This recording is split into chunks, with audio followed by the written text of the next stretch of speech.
Peggy 16. In 1983, amongst a wave of popular anti-heroes, vigilantes, and animalistic mercenaries, artist Keith Giffen and writer Roger Slifer introduced the world to a brand new villain in their popular Green Lantern spin-off, Omega Men. That interstellar bounty hunter was named Lobo.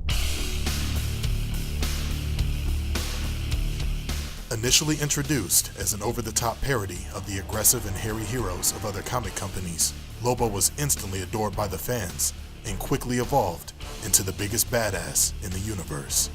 Leaving behind his purple and orange spandex, Lobo adopted the style and attitude of a typical American biker gang thug, frequently sporting a leather vest and boots over his ghostly white skin. When you got Lobo on your team, who needs Superman? Traveling the universe on his galaxy-hopping space hog, Lobo often leaves a trail of bodies in his wake. His aggressive demeanor and penchant for violence spans all the way back to his homeworld, where he single-handedly obliterated all of his kind in one genocidal swoop.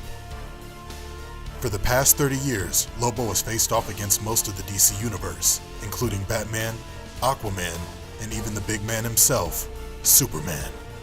Say it. I can't hear you. With superhuman strength and near invulnerability, Lobo was a deadly force to be reckoned with.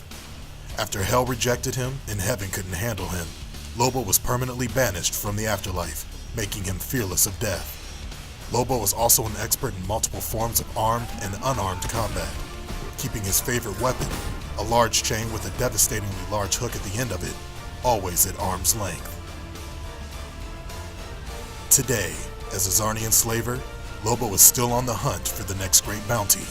But will the heroes and villains working under Superman's regime allow Lobo to wreak havoc on Earth, now that all crime has been abolished? What will Batman and the rest of the insurgency make of this sarcastic powerhouse with a thirst for destruction? I'll kill you, Batstitch. Dream on. Find out as Lobo enters the fight, only in Injustice, Gods Among Us.